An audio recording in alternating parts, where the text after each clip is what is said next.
Assalamualaikum warahmatullahi wabarakatuh. Perkenalkan, saya Nisa Aisyah dengan NPM 220401004048 dari Prodi Pendidikan Agama Islam, Fakultas Agama Islam, Universitas Muhammadiyah Magelang. Nah, pada kesempatan ini saya akan menyampaikan bagaimana cara ketika kita akan membuka serta menutup pembelajaran.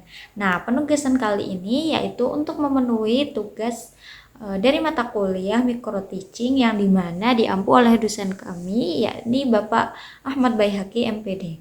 Nah, nanti teman-teman bisa melihat ya bagaimana cara kami ketika membuka serta menutup pembelajaran. Jangan lupa ditonton sampai akhir ya teman-teman. Assalamualaikum warahmatullahi wabarakatuh. Bagaimana kabarnya anak-anak? Apakah pada baik? Alhamdulillah, luar biasa. Allahu Akbar. Oke. Nah, karena kalian udah semangat, berarti kalian tandanya ini siap untuk menuntut ilmu. Nah, sebelum kita menuntut ilmu, alangkah baiknya kita membaca basmalah dan doa mau belajar terlebih dahulu. Yuk, salah satu anak bisa memimpin berdoanya. Berdoa, wahai. Bismillahirrahmanirrahim. Raditu billahi rabba wa bil islami dina wa bi Muhammadin nabiyya wa rasula. Rabbi zidni ilma warzuqni fahma. Amin. Alhamdulillahirabbil alamin.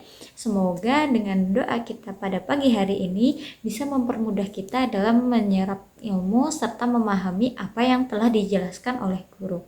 Nah, sebelum memasuki pembelajaran, di sini Bu Nisa ingin mengetes apakah teman-teman kalian itu udah berangkat semua. Terus bagaimana pakaian kalian dari atas sampai bawah tuh udah lengkap. Terus mengetes semangat anak-anak.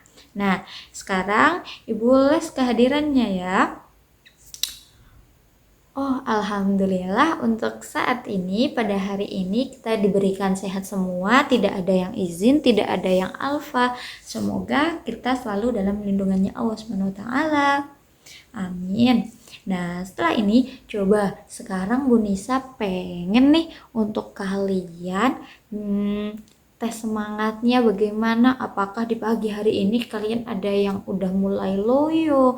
Nah, di sini Bu Nisa akan mengajari tepuk semangat, tapi ini tepuk semangatnya beda loh. Nah, jadi gini ya, tepuk 1, oke, tepuk 2, siap, tepuk 3, semangat, tepuk 4, konsentrasi, tepuk 5, siap belajar, tepuk fokus, melihat, mendengar, memahami, fokus. Oke, bentar. Yuk coba diulangi sekali lagi ya untuk mengetes semangat teman-teman.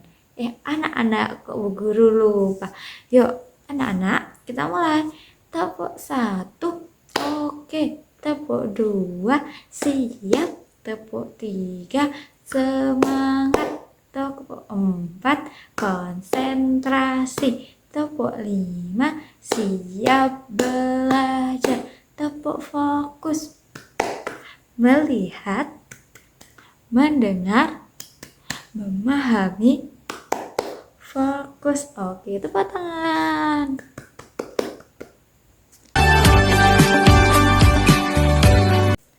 Nah, kemarin itu kan kita sudah belajar bagaimana cara Rasulullah hijrah di Mekah. Nah, itu kemarin bagaimana Rasulullah hijrah di Mekah, yakni dengan cara terang-terangan dan diam-diam. Kenapa kok harus diam-diam? Karena banyak sekali kaum Quraisy itu yang belum bisa menerima ajaran agama Islam di wilayah Mekah. Nah, terus karena kemarin itu kan kita udah belajar banyak sekali tentang sejarah dari hijrahnya Rasulullah di Mekah. Nah, setelah dari Mekah karena banyak sekali penolakan dari kaum Quraisy. Nah, untuk pembahasan kali ini kita akan belajar bagaimana hijrahnya Rasulullah di kota Madinah. Nah, di sini Teman-teman udah tahu belum kalau Rasulullah itu pernah hijrah atau menyebarkan agama Islam di Madinah? Oke, pinter. Nah, gimana sih awalnya? Nah, di sini kita akan belajar bersama ya tentang bagaimana hijrahnya Rasulullah ketika ada di Madinah. Nah, awal mula kenapa Rasulullah hijrah di Madinah itu alasan pertamanya karena itu banyak sekali penolakan atau pertentangan dari kaum Quraisy yang menolak ajaran agama Islam untuk masuk di wilayahnya. Karena apa? Karena kaum Quraisy sendiri itu kan eh, kaum yang sangat memuja berhala. Jadi mereka itu lengah akan ajaran agama Islam. Nah, karena ketika Rasulullah hijrah di Mekah itu banyak sekali yang menolak, sampai Rasulullah itu ketika sholat itu dilempari apa namanya, kotoran hewan, dilempari batu. Nah, karena Rasulullah merasa kemungkinan ini aku menyebarkan Islam di sini itu agak sulit, makanya beliau pindah menuju Mekah. Terus kemudian Rasulullah juga pernah diancam oleh kaum Quraisy mau dibunuh karena mereka tidak mau menerima ajaran agama Islam di wilayahnya. Selanjutnya, selain itu, Rasulullah hijrah di Madinah itu karena perintah oleh Allah Subhanahu wa taala. Apa perintahnya? Yaitu untuk menyebarkan agama Islam di banyak orang sehingga banyak umat pengikut Nabi Muhammad yang disuruh untuk masuk Islam. Nah, setelah itu juga ada panggilan di mana Rasulullah itu mendapat sebuah wahyu untuk hijrah di Madinah. Kemudian setelah itu tujuan dari Nabi Muhammad pergi ke Madinah tuh untuk apa? Yang pertama, untuk melindungi umat Islam. Kenapa? Karena dengan adanya Rasulullah hijrah ke Madinah itu bisa menyelamatkan kaum muslimin dari tekanan, persekusi, serta ancaman pembunuhan di Mekah. Karena beberapa umat yang sudah mengikuti ajaran Nabi Muhammad itu ketika masuk Islam itu mendapat ancaman dibunuh, mendapatkan berbagai kayak halangan untuk bisa masuk ke Islam seperti itu. Kemudian setelah itu juga tujuannya untuk membangun masyarakat Islam yang lebih kuat karena Madinah itu menjadi tempat yang pas untuk membangun komunitas muslim yang lebih besar. Nah, bagaimana sih Bu Guru perjalanan dari hijrahnya Nabi Muhammad di Madinah? Nah, siapa yang tahu Nabi Muhammad itu ketika ke Madinah tuh bersama siapa? Oh, pinter, ada yang menjawab yuk. Nah, ada dengan Abu Bakar As-Siddiq. Nah, beliau ini merupakan salah satu sahabat Nabi yang pertama kali masuk Islam. Sip. Kemudian apakah Nabi Muhammad itu ke Madinahnya itu izin terus toko jalan-jalan atau secara diam-diam? Bentar, nah secara diam-diam. Jadi Rasulullah itu sampai masuk ke gua-gua. Jadi kalau hijrahnya Nabi itu ketika mau ke Madinah itu melewati gua-gua, gurun pasir, sampai pernah itu tuh Nabi Muhammad mau dimakan sama kalajengking di dalam gua. Nah, setelah itu apa sih yang didapat dari Rasulullah hijrah di Madinah? Sebelum masuk itu, Rasulullah itu juga bersama kaum muhajirin. Kaum muhajirin itu apa sih Bu Guru? Nah, kaum muhajirin itu adalah kaum yang ikut hijrah bersama Nabi Muhammad dari Mekah ke Madinah. Nah, setelah mereka sampai di Madinah, apakah Nabi Muhammad serta pengikutnya itu diterima oleh kaum muslimin yang ada di Madinah? Nah, alhamdulillahnya mereka itu diterima. Jadi mereka itu sampai di Madinah itu seperti kayak tamu yang diagungkan. Jadi ada kaum yang ada di Madinah itu namanya kaum Ansor, di mana kaum Ansor ini yang menerima kaum Muhajirin serta Nabi Muhammad untuk bisa masuk ke wilayah Madinah. Nah, seperti itu anak-anak. Apakah kalian memahami untuk materi pada pagi hari ini? Alhamdulillah. Nah, coba sekarang ibu tes kalian kok kayaknya lemes banget. Kita tepuk sekali lagi ya. Tepuk satu, oke.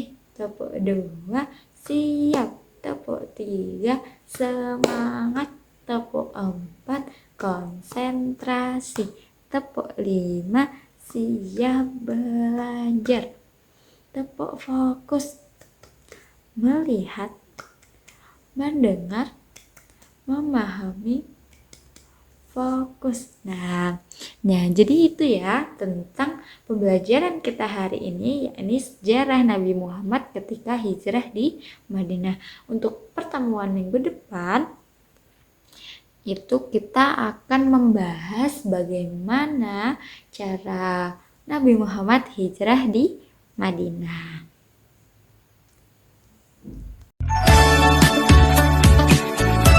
Coba sekarang ibu tes Rasulullah hijrah ke Madinah itu sama siapa?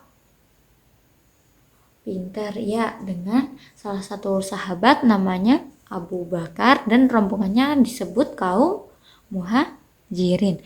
Terus kaum yang menerima Nabi Muhammad dan kaum Muhajirin serta rombongannya di Madinah itu namanya kaum apa? Sif, kaum Ansor. Nah, jadi itu ya, diingat-ingat materi pada pagi hari ini. Semoga ilmu yang diberikan sama Bu Nisa itu bisa bermanfaat untuk anak-anak dan bisa diambil hikmahnya.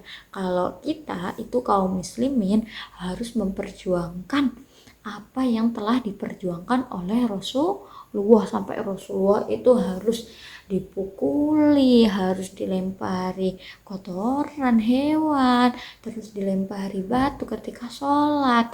Nah, itu kan perjuangan Rasulullah ketika mau menyebarkan atau menyampaikan ajaran Islam.